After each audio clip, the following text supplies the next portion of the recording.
மகர ராசிக்காரங்களே, நல்லது கெட்டதை முழுசா தெரிஞ்சவங்க, சனி பகவான் ராசி அதிபதியா கொண்டவங்க, எல்லா இடங்களிலும் நேர்மையும் உண்மையும் மட்டுமே நம்பக்கூடியவங்க. உங்களுக்கு சொந்தமோ பந்தமோ அது தப்புன்னு தெரிஞ்சா தப்பு தான், வெட்டு ஒன்று துண்டு ரெண்டுன்னு பேசக்கூடியவங்க. உண்மை நியாயத்திற்கு மட்டுமே என்னைக்குமே கை கொடுப்பீங்க. உண்மைக்கு புறம்பாக எந்த ஒரு விஷயத்தையுமே செய்ய மாட்டீங்க. இதனால்தான் மகர ராசிக்காரங்களுக்கு நிறைய கஷ்டங்களும் துன்பங்களும் அதிகமாகவே வந்துகிட்டு இருக்கு. புதுமையான சிந்தனைக்கு சொந்தக்காரங்க, பூ போல மனசு, கோபத்தை மறைச்சிட்டு சிரிப்பை மட்டுமே காட்டக்கூடியவங்க. எடுத்த காரியத்தை எப்படியாவது முடிச்சரணும் அப்படிங்கிறதுக்காக கஷ்டப்பட்டு போராடுவீங்க. தங்களுடைய கஷ்டத்தையும் கண்ணீரையும் கடுகளவு கூட மற்றவங்களுக்காக தெரியாம பார்த்துக்குவீங்க. இதனால பார்க்கிறவங்க எல்லோரும் மகர ராசிக்காரங்களா, இவங்களுக்கு என்னப்பா சூப்பரா இருக்காங்க, இவங்களுக்கு என்ன குறைச்சல் அப்படின்னு நினைச்சிட்டு இருக்காங்க. ஆனா சாப்பாட்டுக்கு கூட கஷ்டப்படுறது உங்களுக்கு மட்டும்தான் தெரியும். கஷ்ட காலத்துல திரும்பி பார்க்க கூட ஆள் கிடையாது. ஏதோ தட்டு தடுமாறி எந்திரிச்சு நிக்கிறீங்க. உங்களை குறை சொல்றதுக்குன்னே நிறைய பேர் தேடி வருவாங்க. மகர ராசிக்காரங்க வாழ்க்கையை பொறுத்த வரைக்கும் கஷ்டம்தான் நீங்க நினைப்பீங்க. மகர ராசிக்காரங்க மட்டும்தான் கஷ்டமா இருக்குதா? ஏன் எல்லா ராசிக்கு தானே கஷ்டம் அப்படிங்கிறது இருக்கு. மற்ற ராசிக்காரங்களை விட மகர ராசிக்காரங்களுக்கு கொஞ்சம் கஷ்ட காலம் அதிகமாகவே இருக்கு. சொந்தக்காரங்க நண்பர்களுக்கு ஒரு தேவை இருக்குதுன்னா மட்டும்தான் உங்களை தேடி வருவாங்க. அந்த தேவை முடிஞ்ச உடனே உங்களை தூக்கி போட்டுருவாங்க. மறுபடியும் அவங்க வந்து உங்ககிட்ட உதவின்னு கேட்பாங்க. அவங்க உங்களுக்கு முன்னாடி பண்ண துரோகத்தை எல்லாம் மறந்துட்டு மீண்டும் அவங்களுக்கு உதவி செஞ்சு ஏமாறக்கூடியவங்க தான் நீங்க. இந்த ராசிக்காரங்க வாழ்க்கையில கடந்த காலகட்டத்துல ஏதாவது ஒரு பிரச்சனை புதுசா வந்துகிட்டு தான் இருக்கும். நீங்க இரவு நேரத்துல நிம்மதியா தூங்கலாம்னு பார்ப்பீங்க. ஆனா காலையில எந்திரிச்ச உடனே பார்த்தீங்கன்னா புதுசா ஒரு பிரச்சனை உங்களை தானா தேடி வந்திருக்கும். ஏன் எனக்கு மட்டும் இவ்வளவு கஷ்டம் வருது? என்னோட வாழ்க்கையில நான் யாருக்குமே கெடுதல் கஷ்டத்தை துன்பத்தை கொடுத்ததில்லையே. என்னோட நிலைமை ஏன் இப்படி இருக்கு அப்படின்னு தான் நிறைய மகர ராசிக்காரங்க சொல்லிட்டு இருக்கீங்க. மகர ராசிக்காரங்க பிரச்சனை வரும், அது கொஞ்ச நாள் இருக்கும், அதுக்கப்புறம் அந்த பிரச்சனை போயிடும். இந்த மாதிரி பிரச்சனை வரும்போது நிலைமை தன்னுடைய நிறைய மகர ராசிக்காரங்களுக்கு இருக்கு. நீங்க என்னதான் பிரச்சனை தவிர்த்தாலும் ஏதாவது ஒரு சூழ்நிலையில உங்களை தேடி புதுசா பிரச்சனை வந்துகிட்டு தான் இருக்கும். மகர ராசிக்காரங்க கடந்த காலத்துல தங்களுடைய வாழ்க்கையை நீங்க நல்லது நடந்திருக்குமா? ஆனா இந்த 7 சனி நிறைய கஷ்டத்தையும் துன்பத்தையும் அதிகமாகவே உங்களை தேடி வந்து கொடுத்திருக்கும். மகர ராசிக்காரங்க சொந்த பந்தத்தை இழந்து, சொத்துக்களை இழந்து, தனக்கு நெருக்கமாக இருக்கக்கூடிய உறவுகளை இழந்து, கடைசியில நான் மட்டும்தான் வாழ்க்கையில இருக்கேன், என் வாழ்க்கையில வாழ்றதுக்காக யாருமே இல்லையே, எனக்கு உயிர் வாழவே பிடிக்கலன்னு சொல்லிட்டு இருக்கீங்க. இதுக்கு மேல என்னால வாழவே முடியாது சாமி, தயவு செஞ்சு என்னை வந்து கூட்டிட்டு போயிரு. நான் இவ்வளவு கஷ்டப்பட்டதுக்கு அப்புறம் எனக்கு வாழ்க்கையில வாழணும் அப்படிங்கிற எண்ணமே சுத்தமா போயிடுச்சு. உங்களுக்கு மனசுல கவலையும் துன்பமும் அதிகமாக இருக்கு. நீங்க செய்யக்கூடிய ஒவ்வொரு விஷயத்தையுமே தடுப்பதற்கு, உங்களை அவமானப்படுத்துவதற்கு நிறைய நபர்கள் வந்து முயற்சி பண்ணிட்டு இருக்காங்க. இது எல்லாம் தெரிஞ்சுமே கூட நீங்க என்னமோ பண்ணுங்க, எனக்கு என்ன வந்துச்சு அப்படின்னு தான் தன்னுடைய வேலையை மட்டுமே என்னைக்குமே குறிக்கோளா இருக்கீங்க. மகர ராசிக்காரங்க நீங்க என்னதான் களவு எல்லா கஷ்டத்தையும் நினைச்சுக்கிட்டு இருந்தாலும் உங்களுக்காக வரக்கூடிய பிரச்சனை ஏராளம் வந்துகிட்டே தான் இருக்கு. உங்களை தேடி தானா பிரச்சனை வந்துகிட்டு தான் இருக்கு. ஆனா இருந்தும் கூட இதற்கு காரணம் உங்களுக்கு அந்த டைம்ல நடந்த 7 சனி தாக்கம்தான் அதிகமா இருந்திருக்கும். இனி வரக்கூடிய காலத்துல உங்களுக்கு இன்பத்தையும் மகிழ்ச்சியையும் தரக்கூடிய ஒரு காலகட்டமாக அமைஞ்சிருக்கு. ஏன்னா உங்களுக்கு 7.5 சனி தாக்கம் முடிஞ்சிருச்சு. இன்னுமே நாங்க வந்து 7.5 சனி எங்களுக்கு நடந்துட்டு இருக்க மாதிரி தான் எங்களுடைய வாழ்க்கை இருக்கு, கஷ்டப்பட்டுட்டு இருக்கோன்னு நீங்க சொல்லுவீங்க. அப்படி நிறைய நபர்கள் சொல்லி இருக்காங்க. கடந்த 2 வருஷமா 7.5 சனி பார்த்தீங்கன்னா வந்து நிறைய கஷ்டத்தை துன்பத்தை அனுபவிச்சிருக்கீங்க. இனி வரக்கூடிய நாட்கள்ல இது அனைத்தும் உங்களுக்கு முழுவதுமாக நிவர்த்தியாக போகுது. இதனால வரைக்கும் நடந்த கெட்ட விஷயம் எல்லாமே விட்டுடுங்க. இனி வரக்கூடிய நாட்கள்ல மகர ராசிக்கு எப்படிப்பட்ட நன்மைகள் எல்லாம் வரப்போகுது அப்படிங்கிறத நம்ம தொடர்ந்து பார்க்க போறோம். இந்த ஆண்டு, அதாவது இனி வரக்கூடிய நாட்களை பொறுத்த வரைக்கும் பார்த்தீங்கன்னா உங்களுடைய வாழ்க்கையில முதல மாற்றம். நீங்க கடந்த காலகட்டத்தில் நிறைய இடத்துல அவமானப்பட்டு அசிங்கப்பட்டு இருப்பீங்க. அந்த அவமானத்தில் இருந்து மீண்டும் வந்து உங்க வாழ்க்கையில வெற்றி பெற போறீங்க. ஒரு வீட்டுல மகர ராசிக்காரங்க இருக்காங்க அப்படின்னா அந்த வீட்டுடைய மொத்த கஷ்டத்தையுமே நீங்க தான் ஏத்துக்குவீங்க. இனிமேல் மகர ராசிக்காரங்க எதிர்த்து வரங்க இனி அழிவு காலம்தான். எவனை எதிர்க்கக்கூடிய ராசி அப்படின்னா அது முழுக்க முழுக்க மகர ராசிக்காரங்க தாங்க. கடந்த காலகட்டத்தில் எல்லாமே பார்த்தீங்கன்னா பெரிதாக வந்து பொருளாதார முன்னேற்றம் உங்களுக்கு கிடைச்சிருக்காது. நிறைய கஷ்டம் துன்பம் அனுபவிச்சிருக்கீங்க. கடன் பிரச்சனை, நிறைய சிக்கல் பிரச்சனை அதிகமாக இருந்திருக்கும். ஏன் இந்த குரு பயிற்சி நடக்குதுன்னா, அதுக்கு ராகு பயிற்சி நடக்குதுன்னா, நாங்கள் இத்தனை பயிற்சி வந்துமே எங்கள் வாழ்க்கையில் இன்னும் நாங்கள் வாழ்க்கையை எப்படித்தான் நாங்கள் முன்னேற்றத்தை பார்க்கவே இல்லையே அப்படின்னு நிறைய மகர ராசிக்காரங்க கேட்டுட்டு இருக்கீங்க. கண்டிப்பா உங்களுக்கு இந்த மாதத்துல பார்த்தீங்கன்னா சுக்கிர பயிற்சியானது நடந்துட்டு இருக்கு. உங்களுக்கு நல்ல ஒரு முன்னேற்றத்தை கண்டிப்பா சுக்கிர பகவான் உங்களுக்கு நிச்சயமாக தரப்போறாரு. ஏன்னா வந்து ஒருத்தன் வாக்கை வந்து கொடி கட்டி பறக்கிறான் அப்படின்னா அவனுக்கு எல்லோரும் அவனை பார்த்து சொல்லுவாங்க சுக்கிர உச்சத்துல இருக்கா அப்படின்னு சொல்லுவாங்க.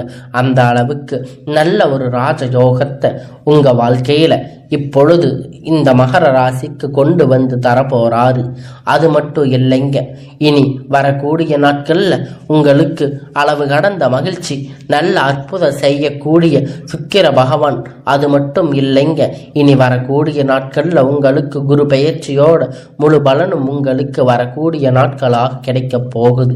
இனி வரக்கூடிய ஒரு 6-7 மாதம் அப்படிங்கிறது பார்த்தீங்கன்னா மகர ராசிக்கு நல்ல ஒரு ராஜயோகத்தை தரக்கூடிய ஒரு காலகட்டமாகவே அமைஞ்சிருக்குது. இது நாள் வரைக்குமே நல்ல ஒரு வேலை கிடைச்சிருக்காது. ஏதோ ஒரு கிடைச்ச வேலைக்கு போயிட்டு இருந்திருப்பீங்க. 10,000-15,000 சம்பளத்துக்காக போயிட்டு வந்து திரும்பீங்க. இனி வரக்கூடிய நாட்கள்ல நீங்க படிச்ச படிப்புக்கு ஏற்ற மாதிரி உங்க தகுதிக்கு ஏற்ற மாதிரி வேலை, ஒரு அரசாங்க வேலை பண்ணாலும் சரி, இல்லை ஐடி வேலை, பிரைவேட் ஜாப் எதா இருந்தாலும் உங்களுக்கு பிடிச்ச மாதிரி வேலை அப்படிங்கிறது உங்களுக்கு நிச்சயமா கிடைக்க போகுது. கோர்ட்டு கேஸ்ன்னு ரொம்ப நாளா வந்து அலைஞ்சிட்டு இருந்த பிரச்சனை எல்லாம் விரைவில் உங்களுக்கு சாதகமாக தீர்ப்பு வரப்போகுது. சொத்து பிரச்சனை உங்களுக்கு சாதகமாக முடிய போகுது. சனி பகவானுடைய பார்வை உங்களுக்கு நேரடியாக இருக்குது. இதன் மூலமா வருமானம் அப்படிங்கிறது பல வழிகளில் வரும். தொழில் லாபம் சற்று அதிகமாகவே கிடைக்கும். அரசியல்வாதிகளை பொறுத்த வரைக்கும் பார்த்தீங்கன்னா புதிய பொறுப்புகள், புதிய பதவிகள் எல்லாமே தானாக உங்களை வந்து சேரும். ராகுவால உங்களுடைய செல்வாக்கு அப்படிங்கிறது உயரும். உடல் ஆரோக்கியம் மேம்படும். சங்கடங்கள் நீங்கும். மறைமுகமாக உங்க தொழில் வாழ்க்கையில சரி, இல்லற வாழ்க்கையிலும் சரி, நிறைய நபர்கள் வந்து ஏதாவது ஒரு வகையில் தொல்லை கொடுத்திருப்பாங்க. இனி அவர்களுடைய தொந்தரவு முழுவதுமாக இருக்காது. கடந்த காலகட்டத்தில் நீங்கள் ஒரு கம்பெனியில் இரவு பகலா பார்க்காம உழைச்சிட்டு இருந்திருப்பீங்க. உங்களுடைய சொந்த கம்பெனின்னு நினைச்சு வேலை செஞ்சிருப்பீங்க. ஆனால் உங்களுக்கு அங்கே இருக்கக்கூடிய அங்கீகாரம் அப்படிங்கிறது ஒரு துளி அளவு கூட கிடைச்சிருக்காது. இனி வரக்கூடிய நாட்களில் உங்களுக்கு சம்பள உயர்வு, பதவி உயர்வு போன்ற எல்லாம் நீங்கள் வேலை செய்யக்கூடிய இடம் மூலம் உங்களுக்கு கிடைக்க போகுது. இனி நினைச்சது எல்லாம் நடக்கும். தொழில் வியாபார தடை அனைத்தும் விலகும். லாபம் அதிகமாக கிடைக்கும். முன்னேற்றம் உண்டாகும். வரக்கூடிய பணம் விரைவில் கையில் வந்து சேரும். குடும்பத்தில் நெருக்கடிகள் விலகும். செல்வாக்கு அந்தஸ்து உயரும். தொழில் முயற்சி வெற்றி தரும். தெய்வ சிந்தனை அதிகமாகும். பெரியோர்களுடைய உதவி கிடைக்கும். உறவினர்களிடமிருந்து சண்டை சச்சரவு முழுவதுமாக விலகும். புதிய நபர்கள் உங்களுக்கு உதவி செய்வாங்க. தொழிலில் ஏற்பட்ட நெருக்கடிகள் நீங்கும். முடங்கி கிடந்த நிறுவனங்கள் எல்லாம் மீண்டும் இயங்கும். வியாபாரத்தில் ஏற்பட்ட லாபம் கிடைக்கும். புதிய தொழில் தொடங்கக்கூடிய முயற்சிகள் எல்லாம் கண்டிப்பாக உங்களுக்கு வெற்றியை தரும். தொழிலில் இருந்த தடைகள் விலகுவது மட்டுமல்லாமல் சிலர் வந்து புதிதாக தொழில் தொடங்குவீங்க. உற்பத்தியில இருந்த தடைகள் நீங்கி தொழிலை விரிவு செய்வீங்க. வரக்கூடிய நாட்கள்ல விற்பனை அதிகமாக, ஏற்றுமதி இறக்குமதி தொழில நல்ல ஒரு லாபம் கிடைக்கும். நீங்க செய்யக்கூடிய சின்ன தொழிலோ பெரிய தொழிலோ நல்ல ஒரு வளர்ச்சி அப்படிங்கிறது நிச்சயமா உங்களுக்கு ஏற்படும். கடந்த கால கட்டத்துல மகர ராசிக்காரங்க வாழ்க்கையில இந்த 7 சனி மூலமா திருமணம் நிலை அப்படிங்கிறது நிறைய சிக்கல் பிரச்சனையில நீங்க சந்திச்சிருப்பீங்க. இனி வரக்கூடிய நாட்கள்ல நீங்க எதிர்பார்த்த மாதிரி திருமணம் ஆகாத நபர்களுக்கு விரைவில் உங்களுக்கு நல்ல வரன் அப்படிங்கிறது நிச்சயமா அமையும். பெண்களுக்கு கூடி ஏதாவது ஒரு திருமணம் அடைஞ்சிருக்கும். ஆனா ஆண்கள் ரொம்ப ரொம்ப பாவம். ஏன்னு பார்த்தீங்கன்னா 30-35 வயது ஆயும் கூட நிறைய ஆண்கள் கஷ்டப்பட்டு தான் இருக்கீங்க. திருமணமாகாம நீங்க நிறைய பேர் இருக்கீங்க. நல்ல ஒரு வாழ்க்கை துணை அப்படிங்கிறது இனி உங்களுடைய வாழ்க்கையில் அமைய போகுது. வாழ்க்கை துணை இழந்த மகர ராசி ஆண் பெண்கள் அடுத்து வந்து 2வது திருமணம், அதாவது மறுமணம் பண்ணலாமா வேண்டாமா அப்படிங்கிற ஒரு மிகப்பெரிய குழப்பத்தில் இருப்பீங்க. அப்படி 2வது திருமணம் பண்ணும்போது சொந்தக்காரங்க தப்பா பேசுவாங்க, இல்லை ஊர்க்காரங்க தப்பா பேசுவாங்க. அவங்க என்ன நினைப்பாங்க, இவங்க என்ன நினைப்பாங்க. நிறைய நபர்கள் 2வது திருமணத்தை பத்தி யோசிச்சிருக்க மாட்டீங்க. இப்போ இருக்கக்கூடிய காலகட்டத்தில் வச்சு பார்க்கும்போது ஒரு சிங்கிள் பேரண்ட்டாக இருந்து எதையோ சொசைட்டியில் சர்வே பண்ணுறது ரொம்ப ரொம்ப கடினம். நீங்கள் எதிர்பார்த்த மாதிரி நல்ல ஒரு மறுமண வாழ்க்கை அப்படிங்கிறது நிச்சயமாக உங்களுக்கு அமையும். குழந்தை பாக்கியத்தில் இயக்கிய மகர ராசி நேயர்கள் உங்களுடைய இயக்கத்திற்கான நல்ல ஒரு யோகம் வந்துருச்சு. இதற்கு காரணம் 7 சனியோட தாக்கமாக இருந்திருக்கலாம். இனி வரக்கூடிய நாட்களில் உங்களுக்கு எதிர்பார்த்த மாதிரி விரைவில் உங்களுக்கு குழந்தை பாக்கியம் உண்டாகும். பிரிந்திருக்கக்கூடிய கணவன் மனைவி எப்போ எல்லாம் ஒன்றாக சேர்ந்து பேசக்கூடிய வாய்ப்பு கிடைக்கும் பட்சத்தில் கண்டிப்பாக இருவரும் ஒன்றாக இணைந்து வாழ்வீர்கள். வரக்கூடிய நாட்களில் கடினமான காரியத்தை சுலபமாக செஞ்சு முடிப்பீங்க. உங்களுக்கு எளிமையான பேச்சு திறமையான நீங்கள் அனைவரையுமே கவர்ந்து இழுப்பீங்க. சமூகத்தில் உங்களுக்கு பெயரும் புகழும் படிப்படியா முன்னேற்றம் வரப்போகுது. சிலருக்கு படிப்பதற்காகவும் வேலை விஷயமாகவும் தொழில் விஷயமாகவும் வெளியூர் வெளிநாடு போகக்கூடிய வாய்ப்புகள் எல்லாமே கிடைக்கப் போகுது. கடந்த காலகட்டத்தில் உங்கள் குடும்பத்தில் எந்த ஒரு சுப நிகழ்ச்சியும் நடந்திருக்காது.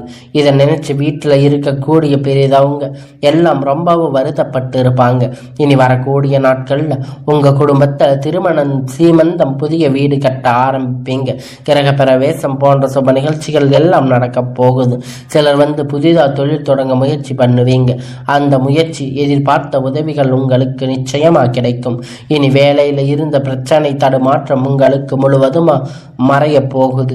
இனி நீங்க மகர ராசிக்காரங்க பொறுத்த வரைக்கும் நீங்க ஆண்களோ பெண்களோ அரசு வேலையோ தனியார் வேலையோ அல்ல கூலி வேலையோ நீங்க எதிர்பார்த்த மாதிரி உங்களுக்கான இரட்டிப்பான மடங்கு பலன் கிடைக்க போகுது. இந்த காலகட்டத்தில் 7 சனி மூலம் நிறைய கடன் பிரச்சனை அப்படிங்கிறது உங்க வாழ்க்கையில சந்திருக்கும். அது மட்டும் இல்லைங்க, மகர ராசி உங்களுக்கு ஏகப்பட்ட கடன் பிரச்சனையால நீங்க தொந்தரவுல இருந்திருப்பீங்க. இனி இப்ப கேட்டு பார்த்தா கூட 3 லட்சம் 10 லட்சம் வரைக்கும் உங்களுக்கு கடன் இருக்க அதிகமாக வாய்ப்புகள் இருக்கு. இந்த எல்லாத்தையும் நல்ல ஒரு முன்னேற்றமாக இந்த வாழ்க்கையில வரக்கூடிய இந்த காலகட்டத்தில் இந்த 2025 முடிஞ்சு 26 நீங்கள் அடி எடுத்து வைக்கும் போது ஒரு பைசா கடன் இல்லாமல் அனைத்து விதமான கடனையுமே கட்டி முடிக்கிற அளவுக்கு ஒரு பொருளாதார முன்னேற்றம் அப்படிங்கிறது நிச்சயமாக இருக்க போகுது. உங்கள் வாழ்க்கையில் பார்த்தீங்கன்னா வந்து திரும்பி போராடக்கூடிய அளவிற்கு உங்கள் வாழ்க்கை முறை தலைகீழாக மாறப்போகுது. இப்பொழுது உங்கள் வாழ்க்கை வரப்போகிற ஒரு நண்பர்களுடைய பழக்க பழக்கம் இருக்கும் பட்சத்தில் உங்களுடைய வாழ்க்கை குடும்ப வாழ்க்கை எப்படிங்கிறது நிச்சயமா அது கேள்விக்குறியாக கூடிய வாய்ப்பு அதிகமாக உள்ளது. ஏன்னா மகர ராசிக்காரங்க என்ன பண்றதுங்க தெரியுமா, தவறான சிச்சுவேஷன் எடுத்து எல்லாம் இந்த நண்பர்கள் கிட்ட பகிர்ந்து கொள்றீங்க. அது மட்டும் இல்லைங்க, நீங்க எதா இருந்தாலும் ஓப்பனா அவங்க கிட்ட சொல்லிடுறீங்க. இதுதான் அவங்க கிட்ட இருக்கிற ஒரு மெயின் பிரச்சனையா இருக்கு. எந்த ஒரு விஷயமா இருந்தாலும் எல்லோரையும் நம்பி எல்லாத்தையும் சொல்லிடுறீங்க. அதனால உங்களுடைய வாழ்க்கையில நிறைய பிரச்சனைகள் நிறைய கஷ்டங்கள் வந்துட்டு போகுது. அதனால எதுவா இருந்தாலும் உங்களுடைய மனசுக்குள்ள வச்சுக்கோங்க. ரகசியத்தை அதிகமா வெளியே சொல்லாதீங்க. எதை சொல்லணுமோ அதை மட்டும் சொல்லி உங்களுடைய வாழ்க்கையை பத்திரமா நீங்க தான் பாதுகாத்துக்கணும். உங்களுடைய வாழ்க்கையில் இருக்கக்கூடிய ராஜயோகத்தை நீங்க விட்டுடாம உங்களுடைய வாழ்க்கை பாதையை சரியா பயன்படுத்தி வாழுங்க.